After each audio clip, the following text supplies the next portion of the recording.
Workout is done. All right, so I missed one workout, two workouts this week, Tuesday and Wednesday. So I wouldn't say that like is a bad thing. My goal, if you guys remember last week in last week's video, I was trying to get 4 total workouts a week at least. So I got Mondays, I got today's, that means this weekend. So like tomorrow maybe I can get Brad to watch Letty or like during a nap or something and go to the gym, and then maybe like do a home workout on Saturday or Sunday. So I still got time, right? So I think a lot of people in this situation would be like, oh, well, I already didn't meet my goal Monday through Thursday, didn't get 4 workouts, so I'm just gonna like give up for the rest of the week. And I highly recommend that you don't do that. Don't live that like defeatist life where you're looking back and feeling bad. Just like keep moving forward, doing the best as you can. Even if it's like 20 minutes of activity, that's still worth it. So yeah, I guess that's my biggest piece of advice for workouts. This week, you know, I'm gonna shoot for a couple more, and next week hopefully it's gonna be the total 4 workouts, maybe even 5. Next up, I'm gonna show you guys my weigh-in and progress photos.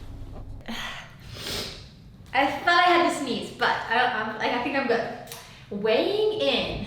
All right, I haven't actually weighed since the last video. I am going to do better about that just because it is pretty important to weigh if you can, like every day or every other day. You want to be able to see those fluctuations, which are so normal. Your weight can fluctuate from 1 to 3 pounds on any given day for any given reason. So don't freak out if it's higher or lower every day. It's not going to trend down.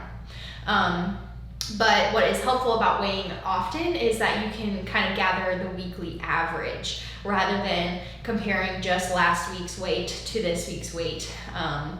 You're gonna have more accurate information if you're taking last week's average of all 7 weigh-ins versus this week's average of all 7 weigh-ins. So I hope that makes sense.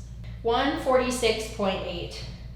All right, so last week, if you remember, I was 147.9. So technically, according to that, I have like lost a pound.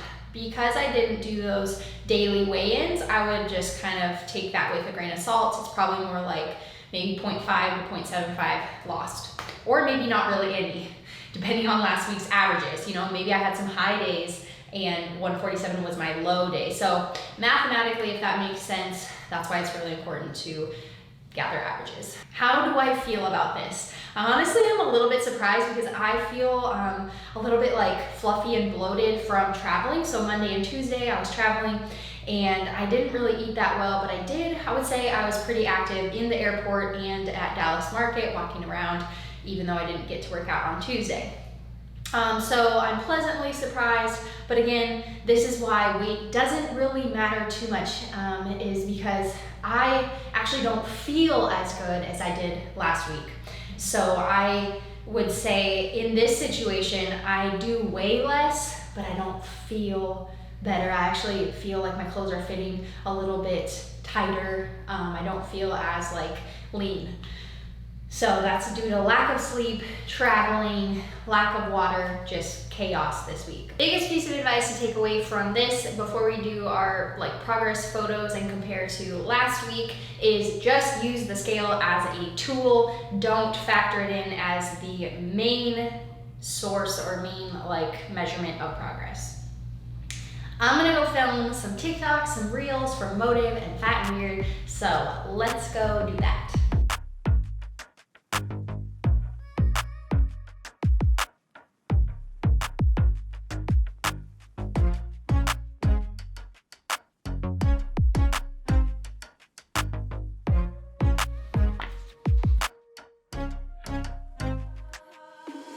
To end the video, I want to go over food intake, macros, weighing food, water, how that is going. So as I said in the last video, I was gathering some information about my current macros, like what I was eating on average every day. And then I was going to tailor my macros to that, because obviously if I want to lose fat, then I'm going to want to be in a caloric deficit. So my macros right now that I set for this week are 140 protein, 215 carb, and 52 fat. So again, those are, like I said last video, those are individual to me. So if someone in a totally different part of their journey, totally different history, like tries to follow those macros, it might not lead to fat loss. It might lead to fat gain. So, you know, obviously you don't want that. So everybody's macros should be individual. And the benefit of tracking all my food last week is that I got a good picture of like what I eat normally day to day. So I kind of forgetting like what on average I ate last week in total, but it was around like 250 carb and maybe like 62, 63 fat. And then normal protein between 130 and 140. I just decreased carbs and fat by a little bit. So that might be what you want to do at home. I would not go drastic. It's really funny how the littlest change in macros can actually make a huge difference. So maybe if you haven't started yet, track your food all this week, find your daily average of fat, carb, and protein, and then decrease carbs and fat. And see what it does. It's all trial and error if you are doing this on your own. I always suggest having a coach, especially if you are new, but I'll just say that. So as far as weighing food goes, the only time that I really weigh food is, let's say, like protein. If I can, if I'm out and about or I'm in a hurry, it's like not a big deal. I know because I have tracked macros before. I know what things look like. So it's an estimation. But let's say I'm eating this, it's like a pear apple. I have it in grams. You can do ounces or grams, but sometimes I do grams just because it's a little bit easier. So this is about 155 grams, and that's what I'm going to track in my FitnessPal. If I saw that after tracking the 155 grams in my FitnessPal, it like put me over carbs, which this is primarily carbs. There's like nothing else in this. There might be like 1 gram of protein, but no fat. If it set me over on carbs, then I would decrease the amount that I ate. Maybe I just do like half as much. So you can play Tetris with the amount of food that you're eating. So I would suggest weighing your food just so that you can be as accurate as possible. I am also incorporating like a source of protein, and this has a little bit of fat. These are my favorite protein bars. So this is the snack that I built. Hopefully that helped you kind of like see how I weigh things out. But like I told you guys my macros.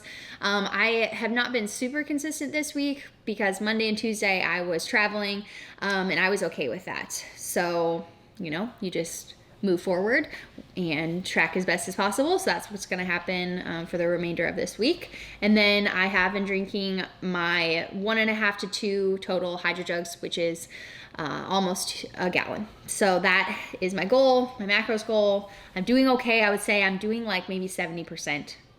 Great. So for me, that's okay this week. Next week, I'm hoping for it to be better. But I hope this video was really helpful for you guys. If you have questions, please comment down below.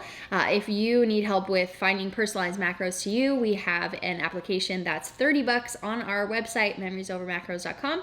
And I create your macros for you based on a lot of different information that you give me. So be as detailed as possible. And then if you're interested in coaching, same thing, it's on that website. And if you have questions, just email me. But that's it. Hopefully next week goes even better. Make sure you subscribe so you don't miss these shredding videos. Comment, like this video. You're worth it.